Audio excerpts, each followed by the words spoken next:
L'intelligence artificielle est en train de transformer nos vies, la manière dans laquelle on est en train d'apprendre et surtout d'étudier. Et donc tous les étudiants qui regardent cette vidéo, si vous ne vous intéressez pas à l'intelligence artificielle, si vous n'êtes pas en train d'essayer de l'utiliser et de l'implémenter dans votre vie, il va y avoir vraiment un fossé entre les étudiants qui savent l'utiliser et les étudiants qui sont réticents et qui ne l'utilisent pas au quotidien. Donc dans cette vidéo, on va essayer de voir comment utiliser l'intelligence artificielle autour de 5 idées et de 5 axes. On va essayer de rentrer tout de suite dans le vif du sujet. La vidéo doit être le plus simple et la plus utile possible pour vous. Le but, c'est qu'à la fin de cette vidéo, vous puissiez tester quelques outils et que vous puissiez essayer au quotidien pour l'implémenter étape par étape et les découvrir. Voilà, le but, c'est pas de passer 0 minutes à passer 5 heures par jour à faire de l'IA. Moi, personnellement, j'utilise dans beaucoup d'activités, je l'implémente. Mais si vous êtes dans des années où vous avez un peu plus de temps, vraiment, n'hésitez pas à tester plusieurs produits, à tester plusieurs solutions que je vais vous présenter tout de suite dans cette vidéo. Donc, premier outil à tester, et je pense que tout le monde en a déjà entendu parler, bien évidemment, c'est ChatGPT. Je ne vais pas vous refaire toute une démonstration là maintenant parce que tout le monde a déjà dû le tester, mais ce que vous devez comprendre, et l'un des points les plus importants, c'est que moi, personnellement, je m'entraîne à essayer de, au lieu de poser des questions sur Google, je me pose des questions directement sur ChatGPT. Et en fait, si on arrive à poser des questions qui sont pertinentes, on a des explications qui sont vraiment utiles. Donc vraiment, ce qu'il faut comprendre, c'est que l'IA, et notamment ChatGPT, n'est pas bon pour aller chercher des informations spécifiques. Donc si on va lui demander quel est le traitement précis de cette pathologie, il va être un petit peu mauvais. On verra dans la deuxième partie que justement, j'ai essayé de créer un chatbot sur ChatGPT qui permet vraiment d'aller chercher des informations précises. On en parlera juste après. Mais en soi, ChatGPT en lui-même n'est pas très bon pour aller chercher des informations. Donc si vous lui demandez qui a gagné la Coupe du Monde à ce moment-là, qui a fait ci, qui a fait ça, il ne va pas être très bon. Par contre, il va être extrêmement bon pour expliquer des concepts. Et il ne faut pas hésiter à lui poser des questions précises en termes d'instruction. Donc par exemple, un outil que vous allez pouvoir beaucoup utiliser pour tout ce qui est étudiant en médecine, vous allez pouvoir lui demander de vous expliquer la physiopathologie. Explique-moi la physiopathologie de l'insuffisance rénale chronique. Explique-moi la physiopathologie de l'œdème aigu pulmonaire. Explique-moi la physiopathologie. Et vraiment, en termes d'explication, en fait, vous ne pouvez plus être dans un cours et vous dire ça je sais pas et vous n'arrivez pas à trouver la solution ou l'information. C'est impossible. Maintenant, dès que vous avez une question, vous posez une question sur un cours, vous n'arrivez pas à comprendre quelque chose, vous faites des cours de physique, des cours de maths, vous n'arrivez pas à comprendre, vous lui demandez explicitement, explique-moi précisément cette notion-là. Et vous pouvez ensuite creuser. Mais vraiment, si vous faites ce travail-là au quotidien, et moi personnellement, ce que j'essaie de faire, c'est que quand je travaille mes cours, j'ai toujours l'ordi devant moi, j'ai ChatGPT, j'ai Google et je fais des recherches. Il faut ne pas hésiter à faire des recherches. Et plus vous allez être efficace, entre guillemets, faire votre cours, dès que vous avez une recherche, boum, vous faites une petite recherche. Le but, c'est pas de rester 3 heures sur l'ordi à faire des recherches. Le but, c'est de faire son cours, de essayer de comprendre. Et dès que vous avez un truc, vous pouvez pas vous permettre en fait d'avancer dans votre cours et vous dire ça je comprends pas, bon c'est pas très grave, ça va venir après. Non, si vous comprenez pas, le cours il va jamais réussir à s'imbriquer et vous allez jamais réussir à avoir une bonne vision d'ensemble et à devenir pertinent et efficace sur votre cours. Donc dès que vous avancez, dès qu'il y a un concept que vous ne comprenez pas, un mot que vous ne comprenez pas, un élément, vous posez la question à ChatGPT et si il vous explique mal, vous lui demandez réexplique-moi encore plus simplement, comme si j'avais 5 ans, explique-moi comme si j'avais 10 ans, explique-moi comme si j'étais un collégien, explique-moi comme si j'étais un total débutant. Et quand vous faites ça, vous allez finir par démystifier énormément de concepts et c'est ce que je suis en train d'utiliser là personnellement pour apprendre l'IA. Il y a plein de concepts que je ne maîtrise pas et je demande à ChatGPT explique-moi ça, explique-moi le machine learning, explique-moi ceci. Et là, vraiment, il est très bon pour expliquer ça. Donc, utilisez-le surtout pour de la compréhension et n'hésitez pas à un petit peu faire des prompts qui sont les plus simples possibles. Voilà, et donc là, je vais vous montrer un petit peu comment moi j'utilise surtout ChatGPT. Donc, on va lui demander par exemple, explique-moi précisément de manière détaillée la physiopathologie de l'insuffisance cardiaque gauche par exemple. Voilà. On n'a pas bien compris exactement comment ça fonctionne, etc. Voilà. Donc on va lui demander ça. Et là, alors moi personnellement j'ai pris GPT-4 parce que j'utilise pour beaucoup de choses, mais GPT-3 peut suffire si c'est simplement pour des recherches, des petites recherches comme ceci. Si vous avez envie de prendre l'abonnement, ça peut vous servir, mais si vous n'avez pas envie, c'est pas très grave. Voilà. Donc là, il nous fait une petite introduction. Après, il va nous expliquer le mécanisme cardiaque normaux. Après, il va nous expliquer comment ça fonctionne. Et donc, on peut aller précisément vraiment dans la compréhension. Et après, là, c'est l'insuffisance cardiaque. Maintenant, on va marquer explique-moi le concept de l'hémostase, par exemple. L'hémostase. Voilà. Donc là, on va lui laisser terminer. Une fois qu'il a terminé, hop, on va se retrouver. Tac, bon, là, il nous explique ça, par exemple. On le laisse terminer. Et après, je peux lui demander, explique-moi le concept de l'hémostase. Et voilà. Et après, pareil, il nous explique un petit peu le concept de l'hémostase. Voilà. Et après, vous allez pouvoir vraiment approfondir des sujets. Le but, c'est pas de prendre exactement ce qu'il écrit parce qu'il nous dit qu'il peut faire des erreurs, mais vraiment pour comprendre des systèmes et des pathologies, des choses comme ça, c'est vraiment assez intéressant. Ensuite, en deuxième utilisation que vous pouvez avoir, il est aussi bon pour vous faire par exemple tout ce qui est traduction. Il est assez bon en traduction, donc vous lui donnez un texte et dis-lui de faire ça en anglais, demande-lui de supprimer les fautes d'orthographe, etc. Donc ça, il est bon aussi, donc ne pas hésiter à l'utiliser pour tout ce qui est vérification d'orthographe, pour modifier le ton d'un texte aussi. Si vous avez un texte que vous mettez, vous avez les grandes idées d'un texte et vous lui demandez ensuite de l'améliorer un petit peu, de le rendre plus éducatif, etc., etc. Donc voilà, il est très bon aussi pour modifier le ton d'un texte, mais il va être bon pour vous faire quelque chose de A à Z, mais si vous avez les grandes idées, ben, il est aussi assez efficace. Donc voilà, moi je vous conseille vraiment d'essayer et de tester des implémentations. On ne va pas faire ici un guide de A à Z. Si ça vous intéresse, si j'ai pas mal de retours en commentaire, je pourrais vous faire un guide beaucoup plus complet, spécifiquement sur ChatGPT, comment l'utiliser le plus efficacement en tant qu'étudiant. Voilà, si c'est une demande qui revient souvent, je le ferai. Donc voilà, comprenez qu'il est vraiment efficace pour vous expliquer des concepts et il est aussi assez efficace pour corriger les fautes d'orthographe, pour les traduire en anglais et pour modifier un petit peu le ton d'un texte quand vous avez déjà la base.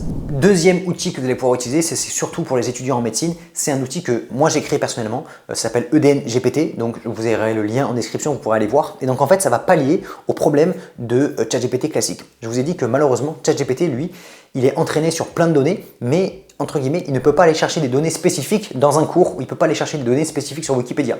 C'est des choses qu'il a apprises. Et donc, en fait, c'est un peu une synthèse de tout ça. Donc, si vous voulez avoir des cours, et nous en médecine, on a des cours dans lesquels il y a des éléments très précis. On lui demande par exemple, je ne sais pas, dans l'insuffisance aortique, quelle est la taille, le critère précis pour pouvoir faire une indication chirurgicale. Quelle est la durée de traitement dans l'endocardite, quelle est la durée de traitement antibiotique dans l'angine. Voilà, nous on a besoin d'avoir des éléments très précis. Et donc c'est pour ça qu'il y a une technologie d'IA qui se base sur ChatGPT, mais qui permet de créer une base de données externe, d'accord, auquel le modèle d'IA va pouvoir se connecter et aller chercher des informations. C'est plus complexe que simplement des PDF parce que quand vous avez énormément de PDF, l'IA ne peut pas lire tous les PDF d'un coup et après aller chercher l'info, donc on a besoin de créer un système qui est un peu plus complexe. Et si c'est pareil, si ça vous intéresse, je pourrais faire une vidéo dédiée pour vous expliquer en précision comment ça fonctionne. Mais voilà, c'est l'IA que je suis en train de développer. J'ai créé la version 1 et là je suis en train de construire et de récupérer des feedbacks des utilisateurs pour créer cette version 2. Donc cette version 1 est capable d'aller chercher n'importe quelle information dans un cours et de la récupérer et de vous donner vraiment l'information précise. Donc ça c'est cool. Donc si on lui demande par exemple quelles sont les contre-indications des bêta-bloquants, quelles sont les contre-indications des fluoroquinolones, quels sont les effets secondaires du lithium, des choses qui sont précises, et bien lui il va aller dans le cours et il va aller chercher l'info, il va vous la donner. Donc là vous êtes sûr d'avoir la bonne réponse. Et ensuite, l'intérêt aussi, c'est que j'ai réussi à mettre en place un système qui lui permet de poser des questions sur n'importe quel cours, comme un professeur. Il est là et vous dites, pose-moi 5 questions sur l'autopsie, pose-moi 5 questions sur l'insuffisance cardiaque, pose-moi 5 questions sur les complications de l'infarctus du myocarde. Et lui, il est capable de récupérer des éléments qui correspondent à complications infarctus du myocarde et avec son cerveau, parce que en fait, l'intérêt de ChatGPT, c'est qu'il a une espèce de cerveau de raisonnement. Il a les infos, on lui donne les infos et à partir de ça, il peut faire des questions. Donc voilà, c'est exactement ce qui a été mis en place dans la solution qui est EDN GPT. Et en fait, mon projet à l'avenir, c'est de créer la même chose. Déjà de manière plus poussée, là il y a la version 1, maintenant je vais essayer de faire la version 2 plus poussée, plus efficace, qui va encore plus loin et qui est encore plus personnalisée pour chaque étudiant. Ça c'est l'idée de la version 2.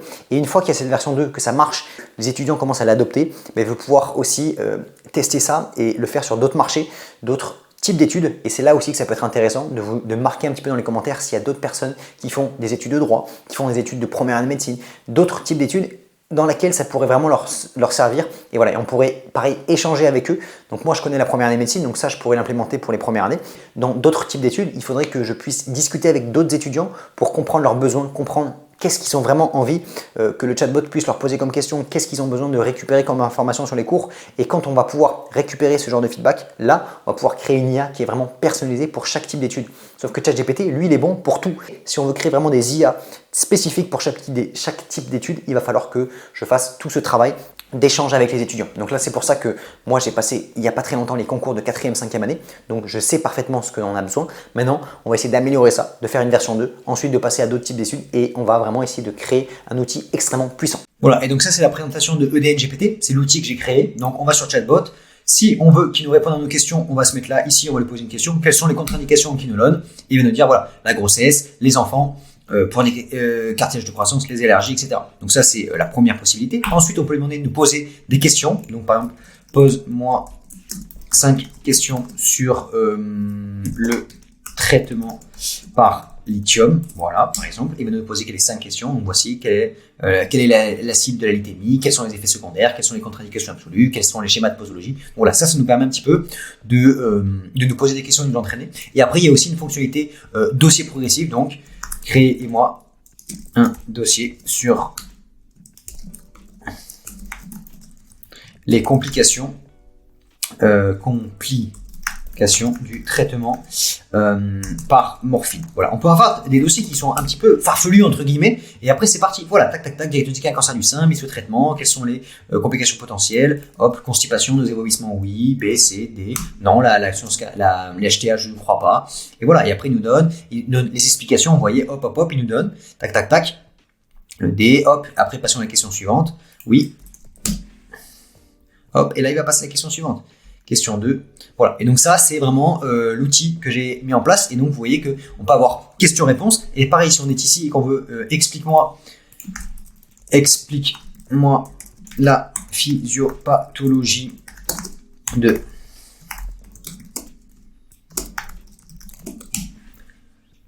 Voilà. Et donc là, il nous explique aussi les physiopathologies. Donc là, il est capable de répondre à nos questions précises sur les cours et également la physiopathologie. Donc ça, c'est intéressant. Il est capable également de nous poser des questions et de nous donner des explications sur la réponse, ça qu'il nous donne. Donc je veux réponse et explication, par exemple. Explication, voilà. Tac. Il va nous donner les réponses, puis après, il va nous expliquer pourquoi. Voilà. Et ça, c'est intéressant. Et si on veut explication plus détaillée sur la réponse 2, par exemple, voilà. Il va nous dire pourquoi. Et en fait, ça qui est bien avec l'IA, c'est que on peut aller tellement loin dans la personnalisation. On a vraiment un professeur particulier. Et voilà. Et donc après, c'est pareil. On peut dire, voilà, ça, je comprends pas bien. Explique-moi ça. Explique-moi ce concept. Voilà. Et donc là, il dévie. Donc là, après, c'est pareil. Et donc vraiment, c'est hyper intéressant. Donc dès que vous avez vous faites un cours, vous comprenez pas, il vous explique, etc., etc. Voilà. Donc c'est vraiment hyper pertinent et hyper puissant comme outil. Troisième outil que je peux vraiment vous conseiller, c'est Perplexity. Donc je mettrai juste après vous montrer une petite démonstration sur l'ordinateur à quoi ça ressemble. Mais c'est un outil qui va vous permettre assez facilement de, entre guillemets, remplacer Google. Et en fait, au lieu de cliquer sur Google et d'aller découvrir les différents liens, lui, ce qu'il va faire, c'est qu'il va analyser le top 5 des liens, entre guillemets, de ce que vous posez comme question. Donc le problème de Google, c'est quoi? C'est que moi, personnellement, j'ai des bloqueurs de pubs. Je paye des abonnements sur différents sites pour pouvoir enlever les pubs. Sauf que vous allez aller sur un site, ensuite vous allez avoir une pub, il va falloir, vous allez avoir un truc en plein milieu, après il y a une vidéo qui va s'afficher, vous allez avoir plein d'éléments et donc vous allez passer autant de temps à chercher l'information précisément plutôt que de la consommer. Donc l'avantage de Perplexity, qu'est-ce que ça fait? Vous allez poser une question, peu importe, quelles sont, par exemple, comment utiliser l'intelligence artificielle en tant qu'étudiant, quelles sont les complications de l'insuffisance cardiaque, parle-moi du conflit, je sais pas, un conflit ou une guerre, etc., etc. Et lui, il va prendre les différents liens, donc c'est pas vraiment comme ChatGPT, il va aller voir, il va rentrer dans les différents liens et ensuite il va faire le résumé, il va récupérer toutes les informations de ces différents liens et il va vous en faire un espèce de petit résumé. Et donc grâce à ça, vous allez pouvoir découvrir un petit peu différentes approches sur des sujets qui vous intéressent et ensuite, lui, il va vous fournir les différents liens. Vous verrez juste après, je vais vous montrer à quoi ça ressemble. Il va vous fournir les différents liens si vous voulez faire des études et des recherches supplémentaires. Et après, pareil, à la fin, il va vous suggérer différentes questions qui sont liées à votre sujet, qui va vous permettre d'explorer le sujet encore plus. Et donc ça, c'est assez pratique parce qu'on part d'une question, on a une vue globale. Si on veut aller voir les sources et qu'on veut approfondir, on peut cliquer dessus. Et si on veut encore continuer à creuser et chercher d'autres questions qui sont liées à la question initiale, on peut encore continuer. Donc ça, c'est quand même hyper intéressant. Ok, donc là, on se retrouve juste sur Perplexity AI. Donc voilà, comme vous le voyez écrit ici. Et donc là, c'est la page d'accueil. Et c'est pour vous montrer rapidement comment utiliser l'IA pour mieux apprendre, par exemple. Voilà, donc on va écrire ça. Hop. Tac. Et donc là, il va se lancer. Il va nous ouvrir 1, 2, 3, donc 4 sources qui peut être une vidéo YouTube. Et là, ensuite, il va y avoir sa réponse à lui. Donc là, pour mieux apprendre, vous pouvez utiliser l'IA de plusieurs manières, notamment en suivant les cours en ligne, rejoignant une communauté, etc., etc. Donc là, il nous apprend un petit peu. On peut regarder une vidéo YouTube qu'il nous a suggérée. Et ensuite, après, vous voyez qu'il nous donne quels sont les avantages de l'IA pour l'apprentissage, par exemple. Hop, et on va cliquer. Donc là, on va pouvoir décortiquer un sujet. Vidéo YouTube, et après si je veux aller, hop, je vais cliquer et là je vais arriver sur la vidéo YouTube. Comment utiliser l'IA? Mais du coup, vous allez pouvoir faire des recherches vraiment. Donc là, on va retourner sur Perplexity. Hop, on est là et on va pouvoir faire des recherches. Si on veut apprendre par exemple, comprendre comment fonctionne l'insuffisance cardiaque. hop, il va aller là, il va nous faire une petite, tac, tac, tac, une petite réponse. Se produit lorsque le cœur est capable de pomper suffisamment, donc il va nous donner une explication. Et ensuite, si je veux en approfondir plus, hop, je peux aller ici avec insuffisance cardiaque sur le Vidal, par exemple. Je vais avoir des sources. Ou après, si je veux chercher des vidéos qui sont reliées, hop, je fais recherche vidéo. Et voilà. Et là, il y a des vidéos qui vont pouvoir expliquer. Ensuite, quels sont les symptômes de l'insuffisance cardiaque? Donc ça nous permet de faire des recherches. Et en fait, tout ça, c'est que des recherches qui sont liées avec Google. Sauf que, en fait, lui, il va aller rechercher tous les liens et il va nous vous êtes plus obligé de cliquer sur les liens parce que imaginons bon là ça va c'est des sites médicaux mais imaginons vous voulez regarder par exemple comment fonctionne les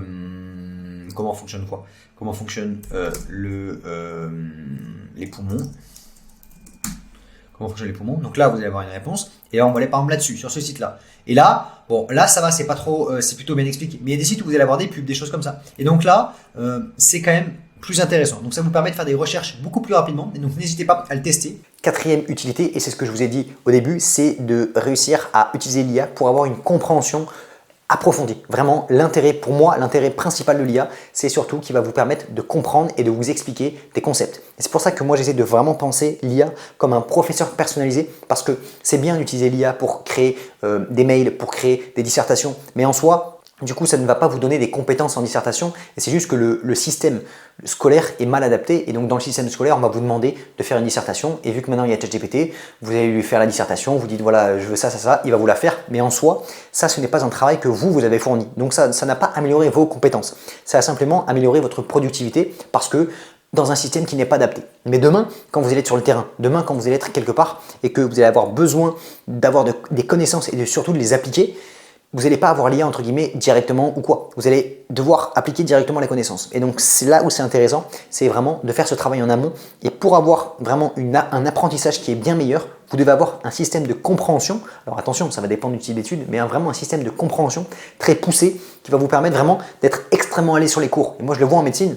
En médecine, on a besoin d'avoir ce qu'on appelle un raisonnement médical, de comprendre ses cours, de faire tous les cours et de réussir ensuite à comprendre les pathologies. Demain, il y a un patient qui vient, il a une histoire infectieuse avec des emboles un peu partout, etc., etc. On peut suspecter par exemple une endocardite infectieuse, tout simplement parce qu'on a compris que dans l'endocardite, il y avait des végétations sur les valves cardiaques qui pouvaient partir dans le reste de l'organisme, etc., etc. Et si on n'a pas compris ça, on va jamais réussir à s'en sortir. Et donc voilà, on ne peut pas faire la synthèse. Donc c'est important dans chaque type d'étude d'avoir une espèce de vue d'ensemble pour pouvoir vraiment avoir cette vue d'ensemble et synthétiser les informations et être pertinent dans ses révisions et pertinent surtout dans la façon dans laquelle on travaille. Donc c'est pour ça que vraiment l'IA, ça va vous permettre d'avoir des compréhensions profondes et précises. Donc n'hésitez pas à utiliser Perplexity pour lui faire des recherches. Et après, ChatGPT, quand vous bossez, posez-lui des questions. Explique-moi ce concept, explique-moi, explique-moi. Moi, le nombre de fois où je lui demande de m'expliquer en permanence, comme ça au moins je comprends bien mieux les choses. Donc c'est hyper important. Et ça c'est pareil, ça va aussi avec YouTube.